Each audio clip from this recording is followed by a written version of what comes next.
Is love a bridge or an abyss? When Inuit girl Ailana fell in love with Tomkin from an enemy tribe, she would learn the answer to this question. When the great famine came, only the power of united hearts could save two villages from death.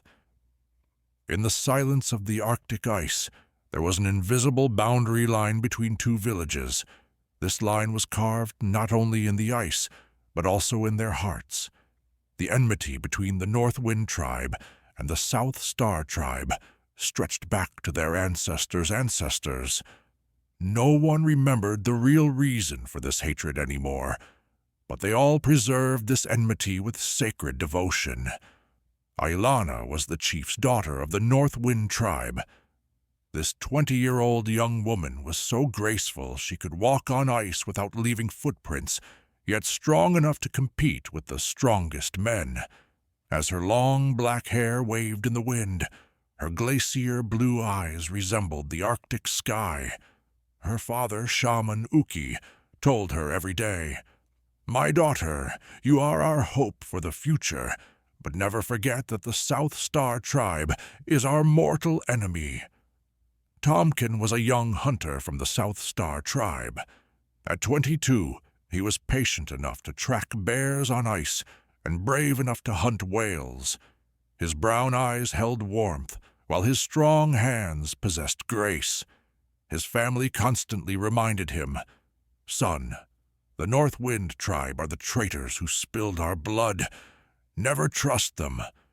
But fate would lead these two young hearts down a very different path. On the last days of autumn, both tribes had gone fishing to prepare for winter. Both groups came to the same lake, but from different sides. In the middle of the lake, where the ice was thinnest, an unexpected event occurred. When Ailana stepped onto the ice to check the fish traps, the ice beneath her feet suddenly cracked. As the cold waters began to pull her in, she didn't have a chance to scream. The icy water cut off her breath, and the strong current began to drag her away. At that moment, Tomkin saw the situation from the opposite shore. Without a moment's hesitation, he threw himself into the icy water to save the enemy tribe's girl. Swimming with powerful strokes, he reached Ailana and pulled her from the water. They were both beginning to suffer from hypothermia. You're from South Star," whispered Ailana, her lips starting to turn blue.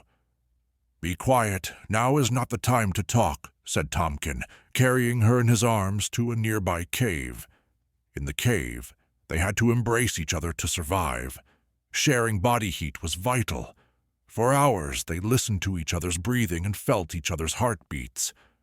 This closeness gave birth to something neither expected: understanding. "Why did you save me?" asked Ailana when her shivering subsided. "I don't know," Tomkin answered honestly.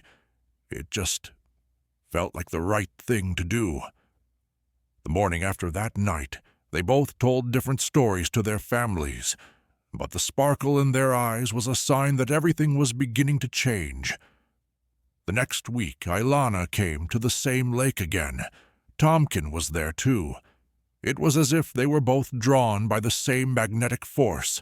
"This is wrong," said Ailana, but her eyes said otherwise. "I know," replied Tomkin, "but does the heart consent to what's wrong?" The two young people began meeting secretly for weeks. Their meeting place was always that hidden cave between the two villages. There, they created a world without enmity. Ailana taught Tomkin her tribe's songs. Tomkin showed her the secrets of fishing. "In our tribe," said Ailana one day, "according to the story told, your ancestors stole our sacred land." Tomkin nodded thoughtfully. "In ours, exactly the opposite is told. It's said that your ancestors took away our fishing rights. So how will we know which one is true? Maybe both are wrong. Maybe the truth should stay in the past, and the future is in our hands." These words left a deep mark on Ailana's heart. Tomkin's wisdom surprised her.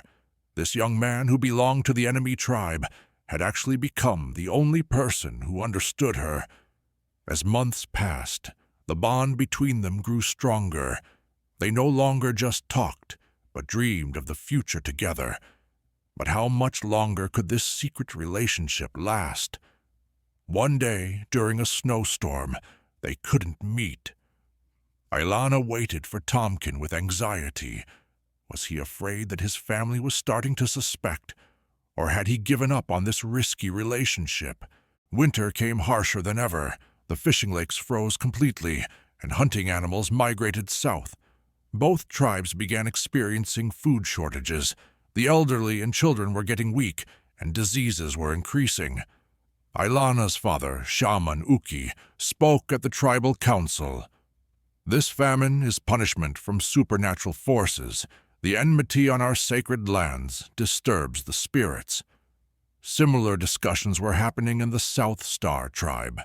Tomkin's grandfather, the old shaman Nanook, said, "The spirits want something from us. This famine is no coincidence."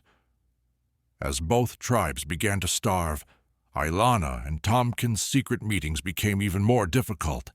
Everyone had to be careful because searching for food took all their energy. One evening, when Ilana came to the cave, she found Tomkin sad. "What happened?" she asked.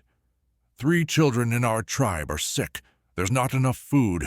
Maybe we should stop these meetings and focus on our families." Ilana's heart tightened. "So you're going to leave me?"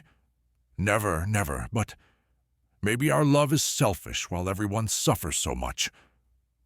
At that moment, a crazy idea came to Ilana's mind. What if our love is the solution itself? Tomkin's eyes lit up. "What do you mean?" "If the 2 tribes unite, we share our resources. Your tribe's hunting skills combined with our tribe's fishing techniques. But making this idea reality meant revealing themselves. The famine was getting worse. Deaths had begun in both tribes. Ilana and Tomkin couldn't stand it anymore. One night, when the snowstorm calmed, they both made the same decision. Ilana entered her father's tent. "Father, I have something important to tell you." Shaman Uki paid attention when he saw his daughter's seriousness. "I know someone from the South Star tribe. He's a good person and not as bad as our tribe thinks." Her father's face reddened. "How do you know him?"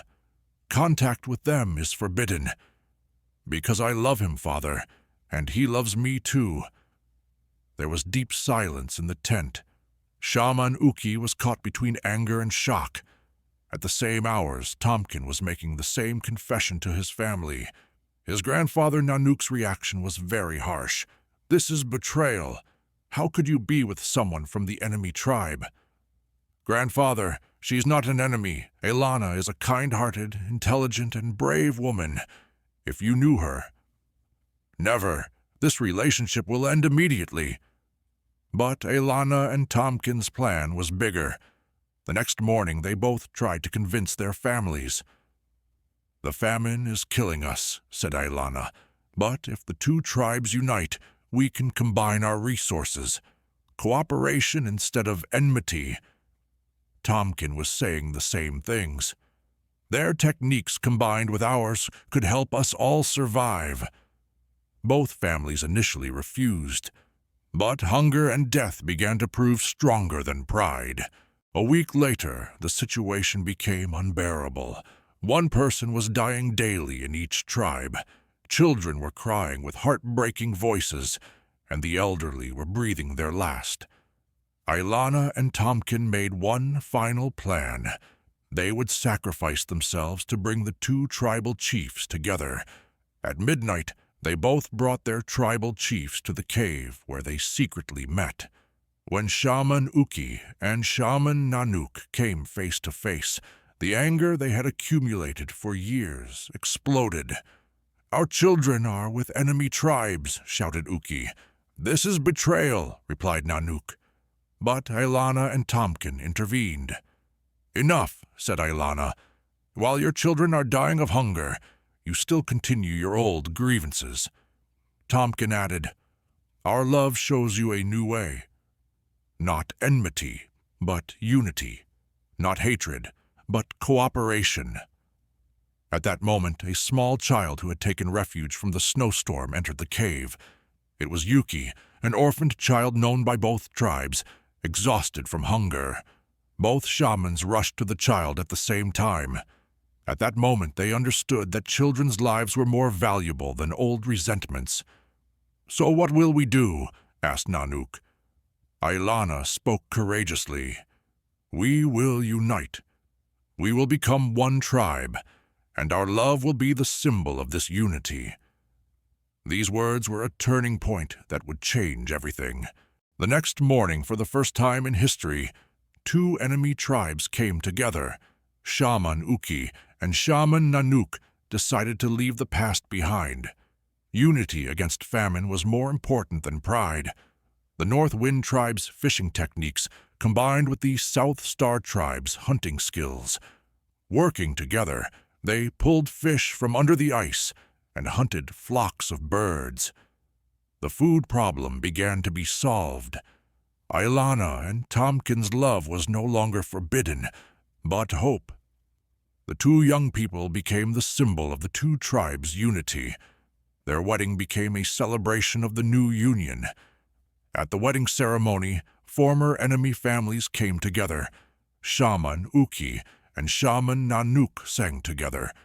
Children played together. The elderly told not stories of the past, but dreams of the future. "Love really did become a bridge," said Ailana, holding Tompkins' hand. "And this bridge will never be destroyed," replied Tompkin. Years passed. The two tribes truly united. Ailana and Tompkins' children learned both Northwind and South Star traditions. The new generation never knew enmity. This story teaches us this: love is truly the strongest bridge. It can transform hatred into love, enmity into friendship, separation into unity. Sometimes the step two hearts take with courage can change an entire society. Dear viewers, what lessons do you take from this story? Are there problems in your life that you solved with the power of love? Share your thoughts with us in the comments. If you liked this story, don't forget to hit the like button. By subscribing to our channel, you can discover more inspiring stories from the depths of Inuit culture. Until we meet in our next video, stay with love.